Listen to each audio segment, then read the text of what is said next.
You call Len the plumber. Yeah. Call Roto Rooter. I just take my little tour this happens every day. Well, I do too, but that has nothing to do with the carotid. That's a different artery. I take a Torvast as well. That's for the rest of the arteries. Take one hole a day. Yeah. I take 40 milligrams. 40. That's still tablet. No, one. Just one big tablet. What's that? All right. Good.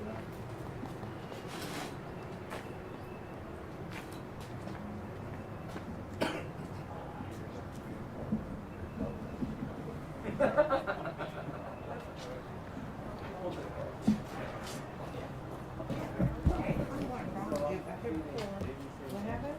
I hit record and it said broadcast failed. Record? What's the blue button? It said broadcast failed. I think it was on too long. I couldn't tell me about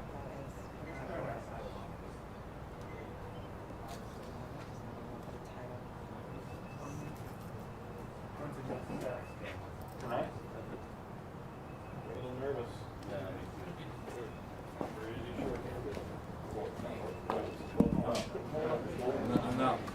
No.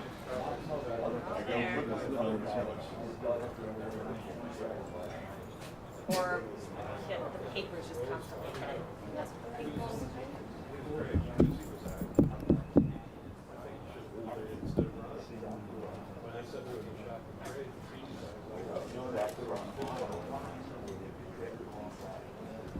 Susie's had a shot.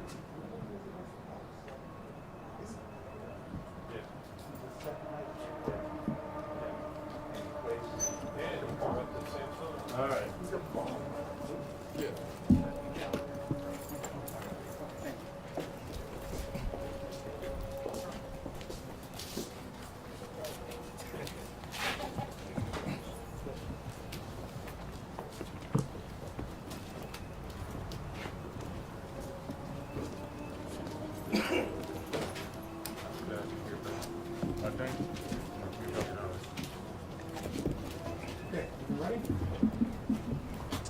You guys ready? Yes, Okay. sir.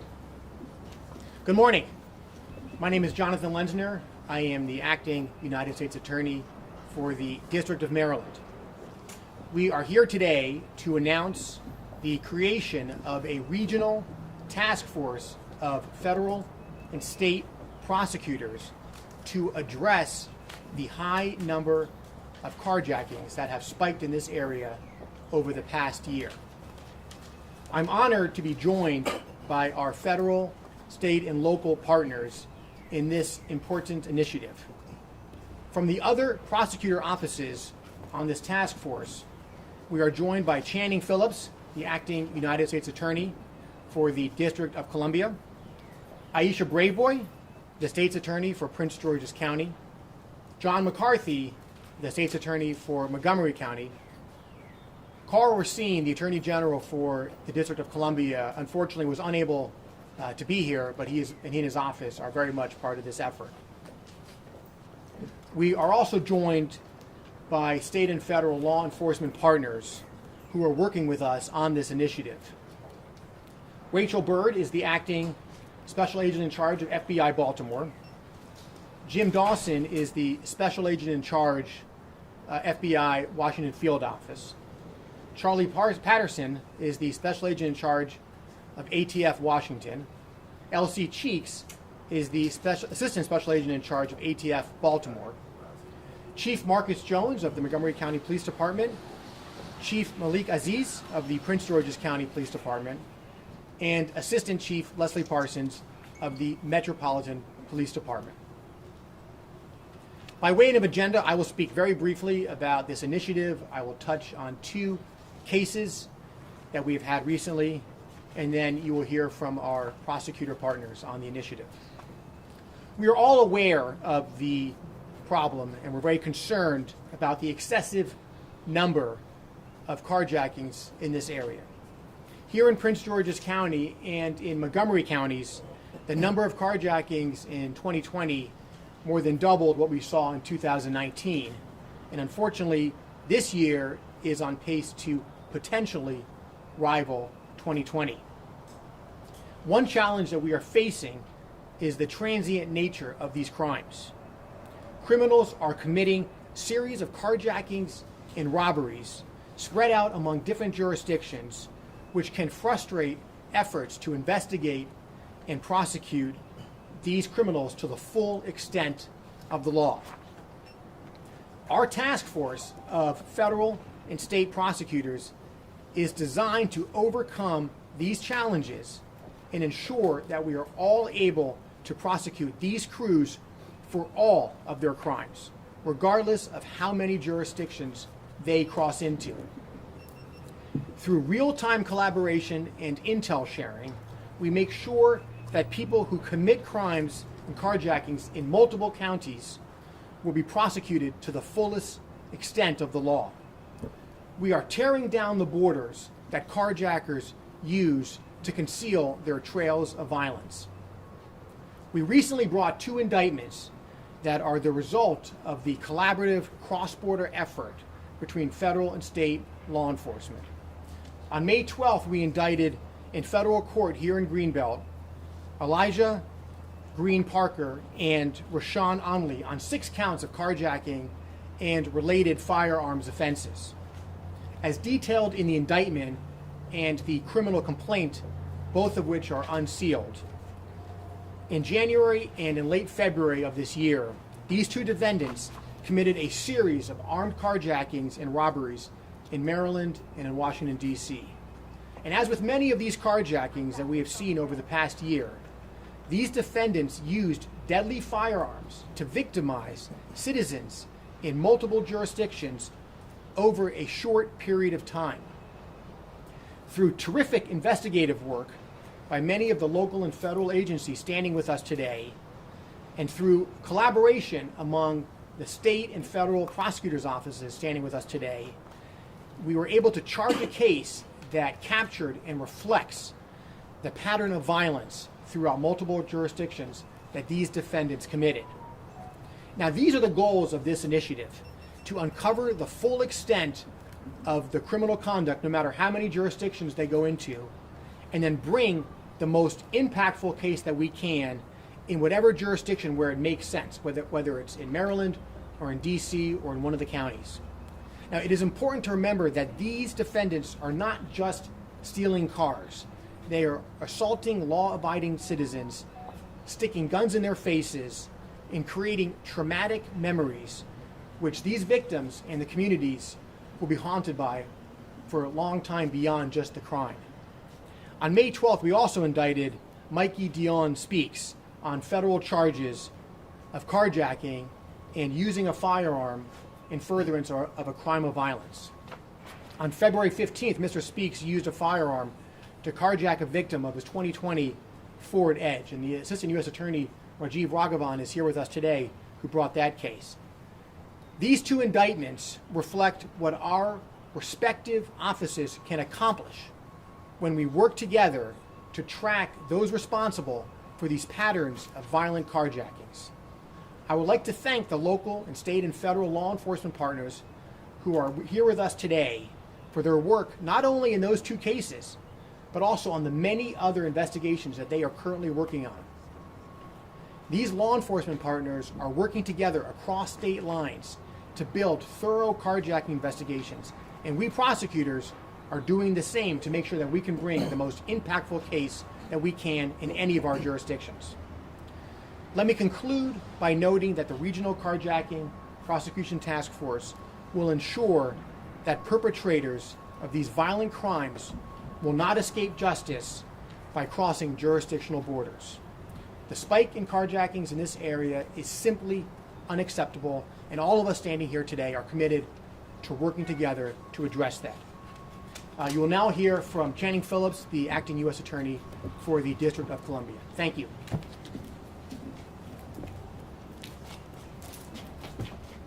Thank you, John, and good morning, everyone. I'd like to thank all of our law enforcement partners in coming together to address a serious public safety problem that is plaguing our respective communities, and I'm referring to the alarming increase in carjacking, as you've just heard.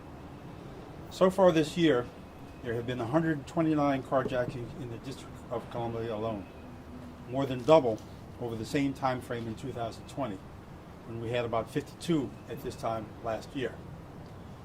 As you have heard or know, it is not uncommon for the individual or individuals involved in these offenses to commit similar offenses across jurisdictions. For example, a car stolen in Prince George's County may then be used in a robbery in the District of Columbia, where that car is then abandoned and another car carjacked, where it might be abandoned back in Prince George's County. Case in point, just last month we had 3 individuals plead guilty in federal court to having committed 8 armed carjackings in Washington, D.C. and Maryland during a 12-hour span. They often used one carjacked vehicle to carjack another vehicle. Therefore, what we are faced with is a multi-jurisdictional problem that requires a multi-jurisdictional approach to solve. So earlier this year, as you have heard, the collective agencies that you see here represented this morning began to work together to tackle the rise in carjackings and stolen autos. Working collaboratively and strategically, we are using all available tools and resources to address this alarming public safety issue. In the District of Columbia, for example, there is a robust carjacking statute under the D.C. Code, whereby a person convicted of carjacking faces a term of imprisonment of not less than 7 years with a maximum of 21 years. A person convicted of armed carjacking faces a term of imprisonment of not less than 15 years with a maximum of not more than 40 years. The federal statutes also provide enhanced sentences when the carjacking is committed with a firearm, up to 7 additional years in prison when a firearm is brandished, and 10 additional years if the firearm is discharged. So those who choose to engage in these dangerous crimes should be forewarned that the penalties and consequences are stiff, particularly when a firearm is used to commit the offense.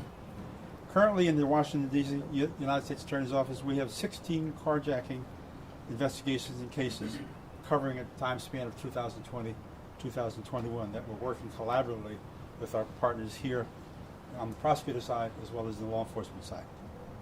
These cases that have come in under the carjacking task force have not yet made it to the point where we can publicly discuss them, but I'm confident that in the coming months we will see the fruits of this partnership's labors across all of our jurisdictions as we seek to reverse this troubling trend, thereby making our communities safer for all. Thank you. Thank you.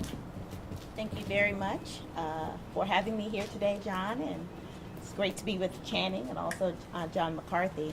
One of the most concerning trends that we've seen is the number of young people, juveniles, engaged in carjacking, some as young as 13 years old.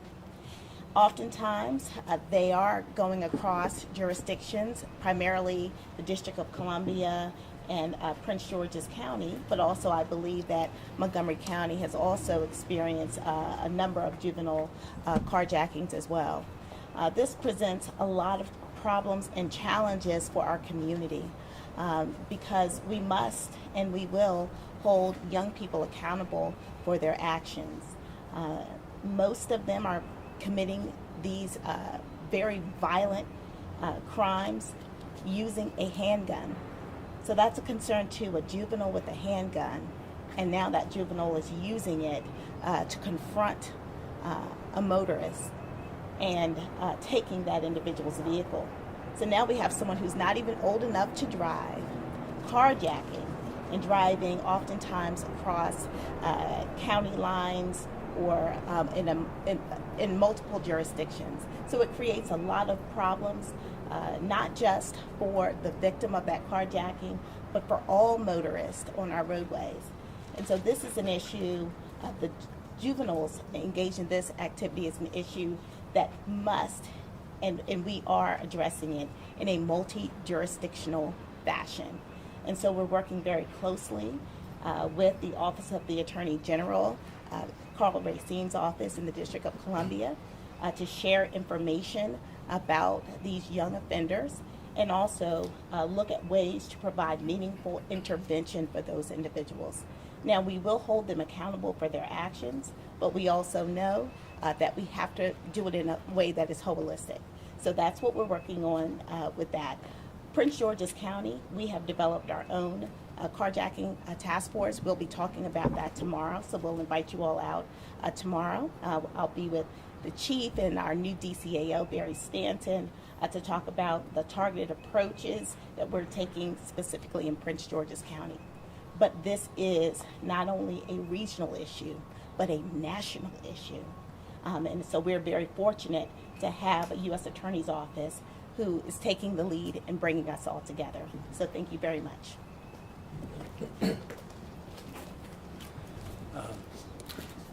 Good morning. My name is John McCarthy. I'm the state's attorney for Montgomery County. I want to thank John. John moved sides on me for a second. I want to thank John for inviting us here to be here today. I'm honored to join all of my law enforcement partners here today and members of the police and prosecutors community that have joined together to address this very important issue. I can remember a time not too long ago when carjacking was not a crime in Maryland. And many of you, and some of you sitting here, will probably remember the name of Pamela Basu. This is a woman who was taking her child to a daycare as she was leaving for work in a Howard County home, only to realize that two men were taking her car, carjacking her car, and Miss Basu, trying to save her child, lost her life. Pamela Basu is really the hero who brought to life and fueled the fact that in Maryland we have given the appropriate attention to carjacking and armed carjacking. And that statute really was passed in her memory. More recently in my own county, in Montgomery County, we had some troubling trends relative to carjacking. I think they're echoed by everything that everybody said here today. We had 50 carjackings between July and January of this year in Montgomery County. My peak months were in December and January when we had 17. The good news for my county was last month there was one, I believe, and my chief is here, Marcus Jones. I think we've had 2 this month. But the numbers are moving in the right direction, in part, I think, because of the efforts of the people that I'm standing with. 18 of the carjackings that have occurred in Montgomery County have led to arrests. The vast majority of our carjackings, and this is probably one of the reasons that this regional task force is so important, they really do occur in many instances along travel lanes and highways and roads that, where our jurisdictions abut, whether it's Prince George's in Montgomery County, whether it's D.C. in Montgomery County. That's why this regional task force is so vitally important to us. Within the cases in which we've made arrests, 12 involved weapons. I think Aisha mentioned this a second ago. One of the issues involved in these cases also is sometimes the tender age of the people taking the cars.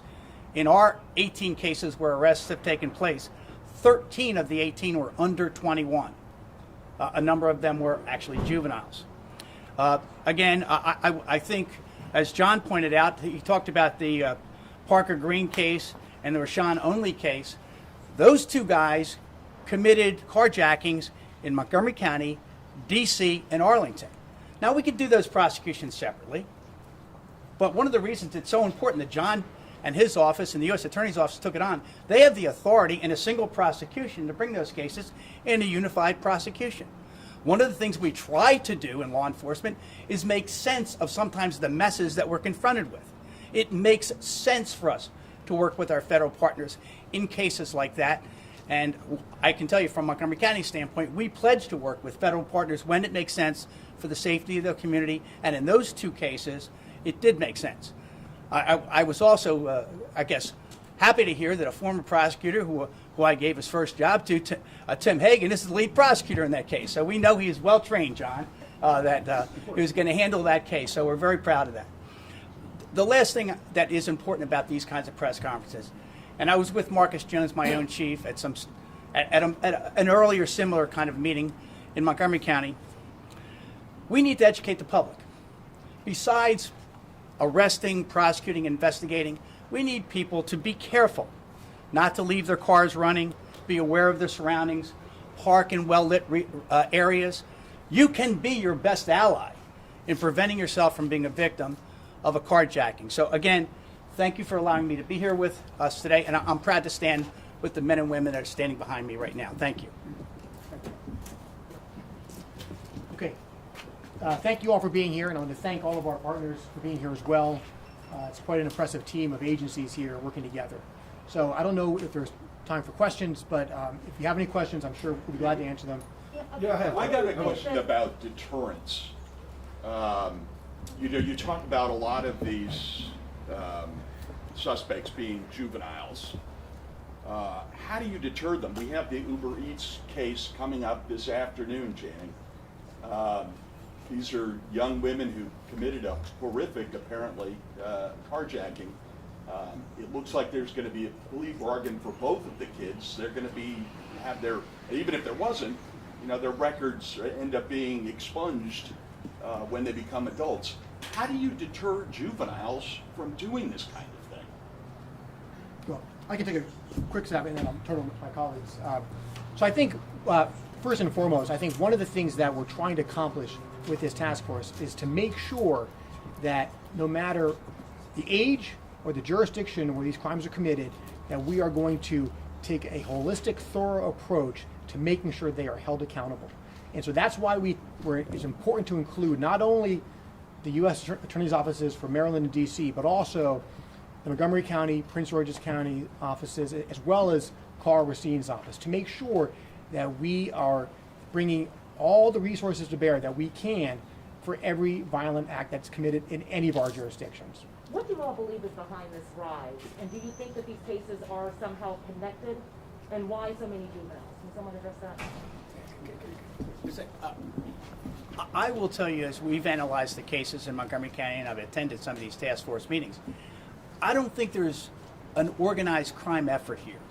I will tell you from the cases we have in Montgomery County, these are not cars that are being taken to chop shops or resold.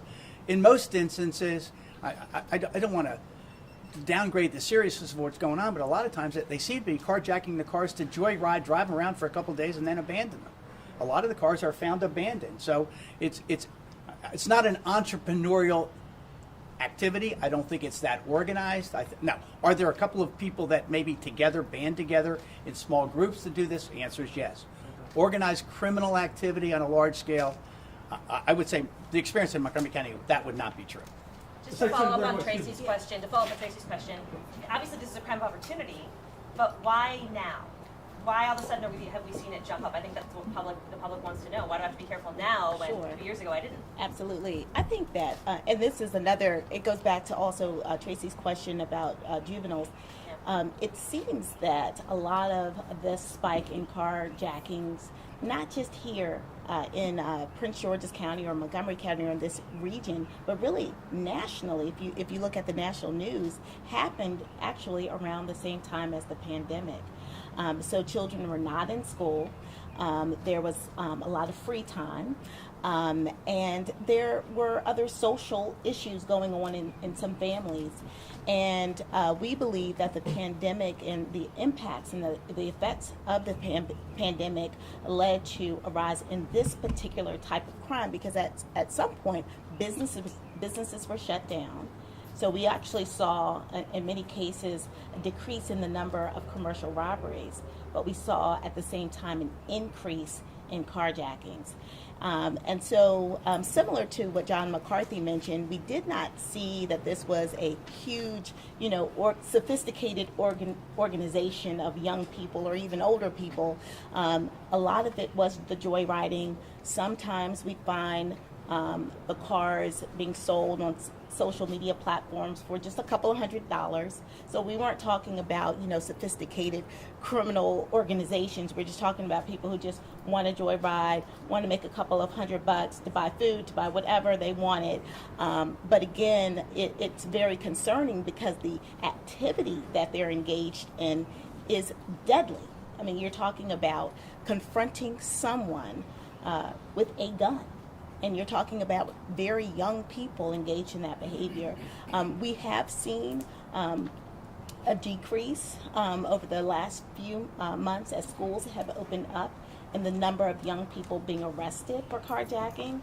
So we do think that, again, opening up our counties and our state more, having more activities for our young people will help to lower the number of carjackings. But we still have to take a very targeted messaging approach to our young people, and that's something we'll talk about a little bit more tomorrow when we have our county press conference.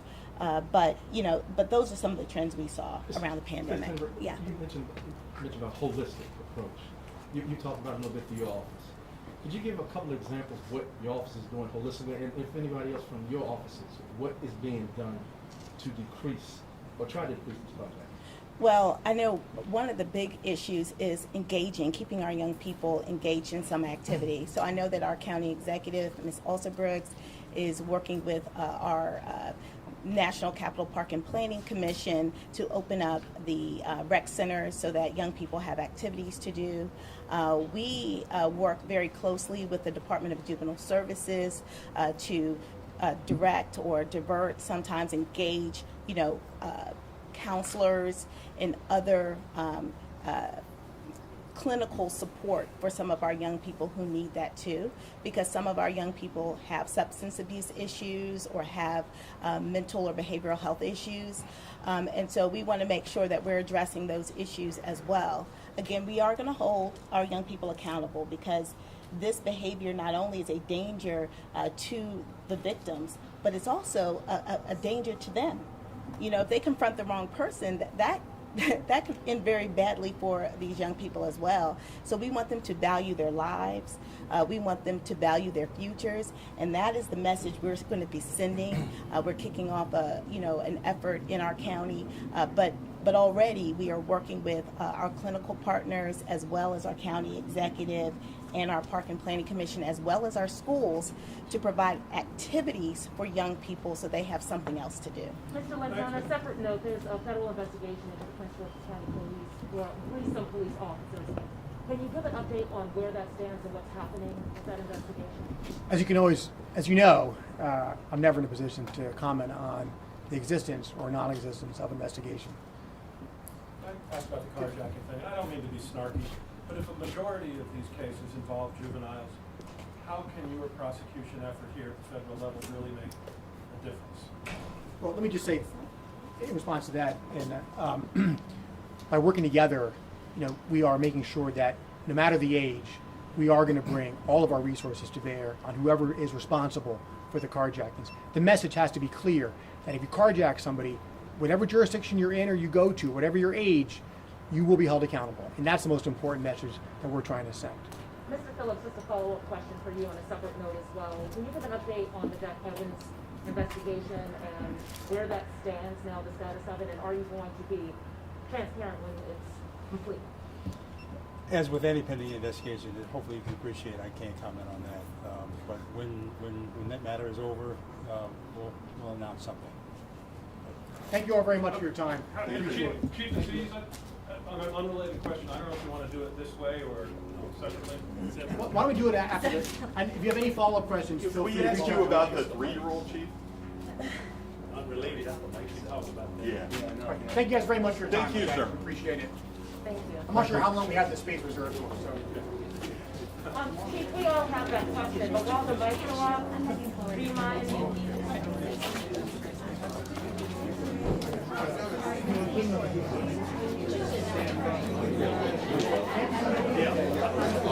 Yeah, I was looking for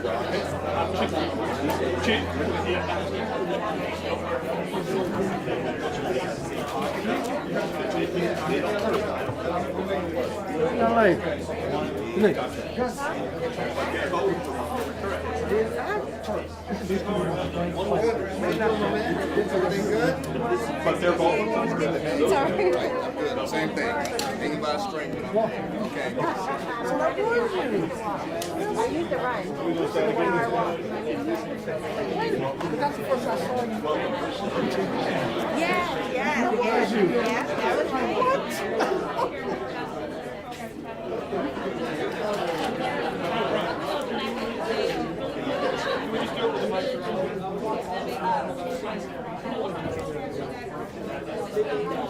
I never understand.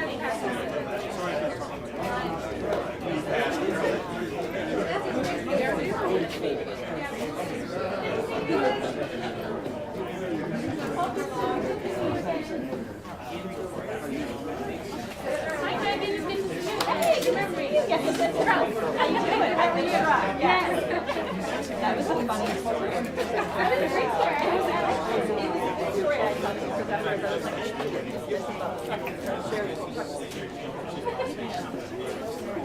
you know, good to see you though. Good to see you. Thanks.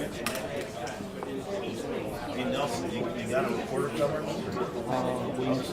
Probably not. Hey, I hear you. What you got for me? Well, I got, the paper essentially is from the two guys that bring it over the feds. Yeah. Just give some context and narrative. That way. It's not all. They have speaking tonight.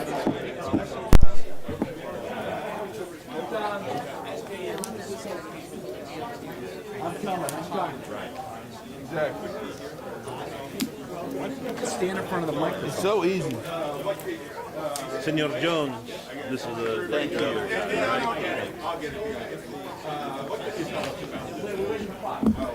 Nelson, you coming or no? I'm coming.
This point, I want to thank our partners with the Frederick Douglass Bridge Builders. And I, of course, want to honor and thank our guests, Mayor Walsh and Mayor Buttigieg, the secretaries Walsh and Buttigieg. Give them a big round of applause. And our leaders from the House of Representatives who don't take no for an answer, who put getting their constituents to and from work at the top of their priorities list. And when I sat down with our Congresswoman to talk about this project, she gave me the very, very long history of the project. And I am proud that together we could unstick a 17-year-old project and invest in the biggest infrastructure project in the history of Washington, D.C. Thank you, Congresswoman Norton. And we're always happy to be with Leader Hoyer. It helps when your neighbor is Leader Hoyer. And Leader Hoyer has always been a friend of Washington, D.C.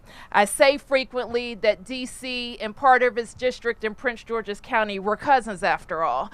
Literally, we're cousins. When D.C., what's good for D.C.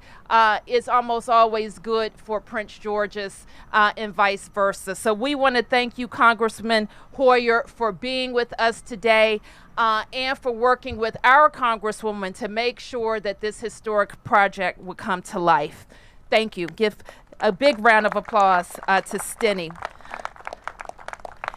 And we, of course, are happy, always happy to be with LIUNA because they represent the working people that are building things, but also focused on how we're going to get more D.C. residents good union paying jobs. And we know that that's what this project represents. We've been focused on it. We've been intentional about it. We've been working with companies, our DC companies, to make it happen.